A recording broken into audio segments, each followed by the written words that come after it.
Communist party CPI ఆధ్వర్యంలో రాష్ట్ర సమితి పిలుపు మేరకు సంగారెడ్డి జిల్లా కలెక్టరేట్ కార్యాలయం ముందు చలో కలెక్టరేట్ కార్యాలయం కార్యక్రమం తీసుకోవడం జరుగుతూ ఉన్నది.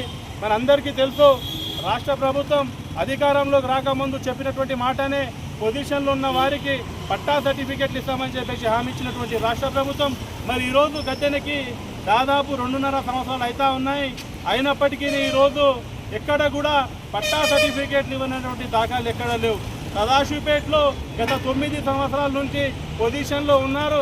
అదేవిధంగా సంగారెడ్డి మార్క్స్ నగర్లో దాదాపు 22 సంవత్సరాల నుండి పొజిషన్లో ఉన్నప్పటికీ ఎన్నో ప్రభుత్వాలు మారినాయి, ఎన్నో హామీలు ఇవ్వడం జరిగింది. కానీ ఈరోజు దాకా కూడా వరకు పట్టా సర్టిఫికేట్లు ఇవ్వనటువంటి దాఖలాలు ఎక్కడ కనిపించలేదు. ఈరోజు మనం రాష్ట్రంలో చూస్తూ ఉన్నాము, ఎక్కడంటే అక్కడ బడా భూ బకాదారులు అక్కడ ప్రభుత్వ భూదాన్ భూములను ఆక్రమించుకొని వారి పట్టా సర్టిఫికేట్లు తీసుకొని వారు ఈరోజు ప్లాట్లు చేసి వెంచర్ చేసి అమ్మేటటువంటి పరిస్థితి. మరి ఈరోజు మీడలేనటువంటి వారు 60 గజాలు 80 గజాలు గుడిసెలు వేసుకొని దాదాపు సంవత్సరాలు గడుస్తున్నప్పటికీ వాళ్ళకి పట్టా సర్టిఫికేట్లు ఇవ్వలేదు. ఇప్పటికైనా రాష్ట్ర ప్రభుత్వం వెంటనే పట్టా సర్టిఫికేట్లు ఇవ్వాలి.